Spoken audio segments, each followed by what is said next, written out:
بسم اللہ الرحمن الرحیم الحمد للہ رب العالمین والصلاة والسلام علی سید الانبیاء والمرسلین سیدنا و مولانا محمد وآلہ وصحبہ اجمعین اما بعد وقد قال رسول اللہ صلی اللہ علیہ وسلم نعمتان مغبون فیہما کثیر من الناس الثقة والفراغ اور کما قال رسول اللہ صلی اللہ علیہ وسلم۔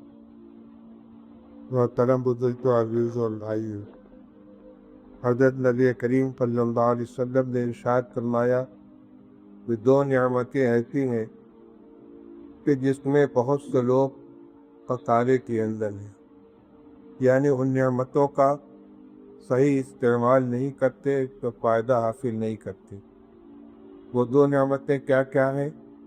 ایک فرصت اور دوسرے صحت و تندرستی۔ یہ اللہ کی عظیم نعمتیں، خاص طور سے فرصت یعنی اوقات جو اللہ تعالیٰ نے ہمیں عطا فرمائے، یہ ہماری گرفت میں نہیں ہے، ہمارے قابل میں نہیں۔ ہم اس کو چاہیں تو روک کر رکھیں، ایسا ممکن نہیں۔ اللہ تعالیٰ نے ہر ایک کو اتنی عمر عطا فرمائی ہے، وہ اب خود گزرتی چلی جائے گی، اور جب مدت پوری ہو جائے گی تو آدمی دنیا سے سفر کر کے آخرت کے لیے رخت سفر باندھ لے گی۔ کوئی اپنی عمر کو روک نہیں سکتا، اپنے اوقات کو محدود نہیں کر سکتا، اور یہ عمر بھی بہت محدود ہے۔ نبی کریم صلی اللہ علیہ وسلم نے ارشاد فرمایا کہ اعمار امتی ما بین 30 الی 70، میری امت کی عمر عام طور سے 60 سے 70 سال کے درمیان ہوتی ہے، اور بہت کم لوگ وہ ہوتے ہیں جس سے تجاوز کرتے ہیں۔ چنانچہ 70 سال ہو جانے کے بعد اب جو زندگی مل رہی ہے گویا مرونگا ہے، اللہ تعالیٰ کی طرف سے ڈھیل ہے، مہلت مل رہی ہے کہ کچھ اور کرنا چاہو تو کر لو، ورنہ اس امت کی عمر عموماً 60 سے 70 سال کے درمیان ہوتی ہے۔ وہ بھی ان لوگوں کی جنہوں نے بچپن گزار لیا، جوانی گزار لی، اور کہولت یعنی ایدھی عمر کا زمانہ بھی پار کر لیا۔ ورنہ کتنے اللہ کے بندے کو ہوتے ہیں جو جوانی کے زمانے میں آخرت کا سفر کر لیتے ہیں، کچھ وہ ہوتے ہیں جو ادھیڑ عمر میں وفات پا جاتے ہیں، اور صرف وہ ہوتے ہیں جو بڑھاپے تک پہنچتے ہیں۔ آج کی مسجد میں میں یہی عرض کرنا چاہتا ہوں کہ ہمیں اپنے وقت کی حفاظت کرنی چاہیے۔ وقت کی حفاظت کے لیے دو کام ہے۔ ایک تو یہ کہ وقت ضائع نہ ہو، کچھ نہیں کر رہے، خالی بیٹھے ہوئے ٹائم پاس کر رہے ہیں، یہ بہت بڑی خطرے کی بات ہے۔ آج نوجوانوں میں خاص طور سے، اور وہ لوگ بھی کہ جو عمر رسیدہ ہو چکے ہیں، جن کے پاس کرنے کے لیے کوئی کام نہیں ہے، کسی دکان کے اوپر بیٹھے ہوئے ہیں، صبح سے لے کر شام تک 2 3 گھنٹے قریب بیٹھے، ادھر ادھر تماشا دیکھنے، کوئی کام نہیں ہے۔ اسی طرح رات کے وقت کچھ اوباش قسم کے نوجوان، اوباش میں نے کہہ دیا، ان کو برا نہیں لگنا چاہیے، لیکن رات کا وقت جب کہ گھر میں سونا چاہیے، بال بچوں میں رہنا چاہیے، 2 بجے 3 بجے، بلکہ بسا اوقات فجر کی اذان تک گلی سے شور شرابے کی آواز آتی رہتی ہے، ٹھٹا لگا رہے ہیں، ہنسی ہو رہی ہے، مذاق ہو رہا ہے، اور اس کے بعد جب فجر کی نماز کا وقت ہوا تو گھر جا کر سو گئے۔ ظاہر بات ہے کہ جو رات بھر جگے گا اور اس کے بعد فجر کے وقت سوئے گا تو اس کا 2 4 3 4 گھنٹہ تو بہت ضائع چلا جائے۔ اس طریقے سے بے دردی سے اپنے اوقات کو گزاریں، اس کو بکالت لیتے ہیں، جس میں کوئی کام نہ کیا جائے۔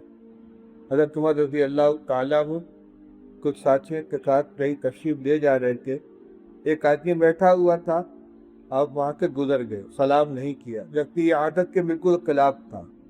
تھوڑی دیر بعد لوٹے، آپ نے اس کو سلام کیا۔ ساتھیوں نے پوچھا کہ حضرت جاتے ہی آپ کا سلام نہیں کیا تھا، آتے وقت آپ نے سلام کیا۔ فرمایا جب میں جا رہا تھا تو یہ خالی بیٹھا تھا، کچھ کر نہیں رہا تھا، اور میں جب لوٹا یہ تنکا لے کے زمین کورید رہا تھا، کچھ تو کر رہا تھا، کوئی فائدے کا کام نہیں کر رہا تھا، لیکن بطالت نہیں تھی، کچھ کر نہیں رہا تھا، ایسا نہیں۔ تو بطالت کا مطلب ہوتا ہے ناتارگی، کچھ نہ کرنا۔ یہ ایسا ہی ہے جیسے کسی کے پاس روپیہ ہے، سکہ ہے، دریا میں ڈال رہا بیٹھ پہ، یہ آگ لگا رہا ہے، اس کو ہم روک تو سکتے نہیں، اپنی عمر کو بچا کے تو رکھ سکتے نہیں، بہرحال وہ گزر جائے گی۔ دوسری صورت یہ ہے کہ عمر کو لایعنی کاموں میں گزارا جائے۔ لایعنی کا مطلب ایسا کام جس کا نہ دین کے اعتبار سے کوئی فائدہ ہے، نہ دنیا کے اعتبار سے کوئی فائدہ ہے۔ رسول اللہ صلی اللہ علیہ وسلم نے ارشاد فرمایا من حسن اسلام المرء ترکہ ما لا یعنی۔ حضرت امام ابو داؤد رحمۃ اللہ علیہ نے 5 لاکھ احادیث میں سے 4 حدیثوں کا انتخاب فرمایا ہے، اور اس سے پہلے حضرت امام اعظم رحمۃ اللہ علیہ نے بھی انتخاب فرمایا ہے۔ وہ 4 روایتیں فرماتے ہیں کہ اگر کوئی شخص ان 4 روایتوں کے تقاضوں کو پورا عمل کر لے تو پورے دین پر عمل ہو جائے گا۔ جس میں ایک تو انما الاعمال بالنیات کی روایت کہ آدمی اپنی نیت کو درست رکھے۔ دوسرے حسن معاملات ہے، من حسن وہ کیا ہے کہ لا یؤمن احدکم حتی یحب لاخیہ ما یحب لنفسہ۔ آدمی اس وقت تک مومن نہیں ہو سکتا جب تک کہ اپنے لیے جو چیز پسند کرتا ہے وہی اپنے مسلمان بھائی کے لیے پسند نہ کرے۔ اسی روایت سے بیان فرمائی ہے کہ جو چیزیں کھلی ہوئی حلال ہیں وہ بھی واضح ہیں، جو کھلی ہوئی حرام وہ بھی واضح ہیں، اور دونوں کے درمیان کچھ ایسی چیزیں جو مشتبہ ہیں۔ ایک حساب سے ایک پہلو کا جائز معلوم ہوتی ہے، ایک پہلو کا ناجائز معلوم ہوتی ہے، مشتبہ ہیں۔ تو مسلمان جو متقی اور پرہیزگار لوگ ہوتے ہیں ایسی چیزوں سے پرہیز کرتے ہیں۔ یہ 3 روایت۔ چوتھی یہی روایت من حسن اسلام المرء ترکہ ما لا یعنی، آدمی کے اسلام کی خوبی یہ ہے کہ لا یعنی چیزوں سے کو چھوڑ دے جس کا نہ کوئی دین میں فائدہ نہ تو دنیا میں فائدہ۔ آج تضییع اوقات کی یہ شکل بھی بہت عام ہے، ایسے کام میں لگے ہوئے جس کا کوئی فائدہ نہیں ہے۔ سیاسی تبصرے ہو رہے ہیں، ایران اور امریکہ کی جنگ چل رہی ہے تو گھنٹوں بیٹھے اس پر تبصرے ہو رہے ہیں۔ کرکٹ کا زمانہ آ جاتا ہے، ہزاروں نوجوان وہ ایک سارا کام دھندا چھوڑ کر بیٹھے کمنٹری سن رہے ہیں۔ ارے یہ جو ٹیم جیتے گی یہ وہ ٹیم جیتے گی، ایک جیتے گی ایک ہارے گی، نتیجہ یہ متعین ہے، لیکن تمہارا اس سے کیا نفع یا نقصان ہے؟ نہ دین کا کوئی فائدہ ہے نہ دنیا کا کوئی فائدہ۔ اسی طریقے سے کوئی ایسا کام کرنا کہ جس کا نہ کوئی دینی فائدہ نہ کوئی دنیاوی فائدہ، یہ لا یعنی کہلاتا ہے۔ اور اگر اس کے ساتھ کچھ معصیت بھی ہے تو اور بڑی تباہی کی بات ہے۔ مثلاً غیبت ہو رہی بیٹھ کر، اب مجلس جمی ہوئی ہے، 2-4 ساتھی بیٹھے ہیں اور کسی غیر موجود انسان کا تذکرہ آ گیا، اس پہ تبصرے ہو رہے ہیں، اس کے عیوب بیان کیے جا رہے ہیں۔ یہ ضروری نہیں ہے کہ وہ الزام جھوٹا الزام ہی ہو، حقیقی عیب بیان کیا جا رہا ہے کسی کے غیر موجودگی میں، وہ بھی غیبت۔ رسول اللہ صلی اللہ علیہ وسلم نے پوچھا تھا تم جانتے ہو غیبت کسے کہتے ہیں؟ صحابہ نے کہا اللہ اس کا رسول بہتر جان۔ فرمایا ذکرک اخاک بما یکرہ، تمہارا اپنے بھائی کے بارے میں ایسی بات کا تذکرہ کرنا جو اسے ناگوار ہو۔ صحابہ نے کہا یا رسول اللہ اگر وہ بات اس کے اندر موجود ہو تب بھی یہ غیبت ہوگی؟ فرمایا تبھی تو غیبت ہوگی، اور اگر ایسی بات کہی جا رہی جو اس کے اندر موجود نہیں فقط بحث کہو، پر تو تم نے اس پر بہتان باندھا ہے، 2 جرم ہو گیا، اس کا عیب بیان کرنا اور جھوٹا الزام لگانا۔ تو یہ بھی ایک تضییع اوقات کی ایک شکل ہے۔ اس لیے ہمیں چاہیے کہ اللہ نے جو ہمیں سب سے قیمتی دولت دی وہ عمر کی دولت، سب سے زیادہ قیمتی دولت، ایمان عمل جو کچھ بھی ہے وہ سب وقت ہی کے اندر تو استعمال کیا جائے گا۔ اور یاد رکھیے قیامت کے دن جو سب سے پہلا سوال ہوگا 5 چیزوں میں سے وہ یہی ہوگا۔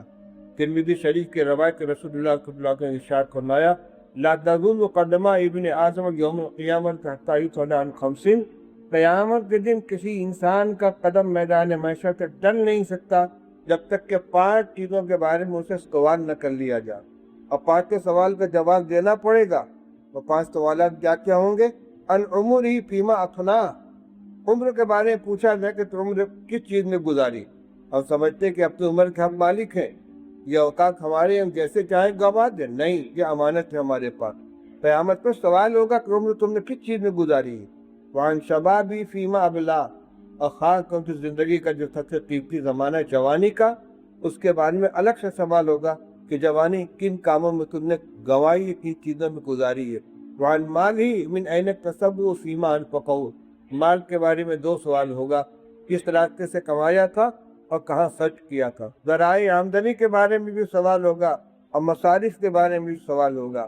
وماذا علم فیما عمل علم ماذا عمل فیما علم، دین کی جو باتیں علم میں آئی تھیں ان پر کتنا عمل کیا، خواہ خود پڑھ کر، مطالعہ کر کے، لوگوں سے سن کر، وعظ و نصیحت کے ذریعے، کسی بھی ذریعے سے دین کی جو بات علم کے اندر آئی تو کتنا عمل کیا، یہ بھی ایک ذمہ داری ہے۔ تو قیامت میں میدان محشر میں جو 5 سوالات ہوں گے، اس کا پہلا سوال یہی ہوگا عمر کہاں گزاری، اور وہاں رٹا ہوا جواب نہیں چلے گا کہ ہم اچھی سی تقریر کر دیں گے، جو عمل کیا ہے وہی سامنے آئے گا۔ وَوَجَدُوا مَا عَمِلُوا حَاضِرًا، جو کچھ دنیا میں کیا تھا اسی کو آدمی اپنے سامنے موجود پائے گا۔ اس لیے اس وقت کے آنے کے پہلے ہم اپنا محاسبہ کر لیں کہ اپنی عمر کو ہم کہاں گنوا رہے ہیں، اپنی عمر کن چیزوں میں گزار رہے ہیں، یہ قیمتی سرمایہ کس طرح ہم برباد کر رہے ہیں۔ عمر تو ختم ہو جائے گی اور اپنے وقت پر ہم دنیا سے چلے جائیں گے، ایسا نہ ہو کہ خالی ہاتھ آئے تھے خالی ہاتھ لوٹ گئے۔ اللہ نے زندگی دی ہے ان کو آخرت کی تیاری کرنے کے لیے، اپنے احکام کو پورا کرنے کے لیے، اور خاص طور سے معصیت سے بچ کر اللہ کی اطاعت کی زندگی گزارنے کے لیے۔ اللہ تعالیٰ میں اس کی توفیق نصیب فرمائے۔ دعا کرو دعوانا الحمدللہ رب العالمین۔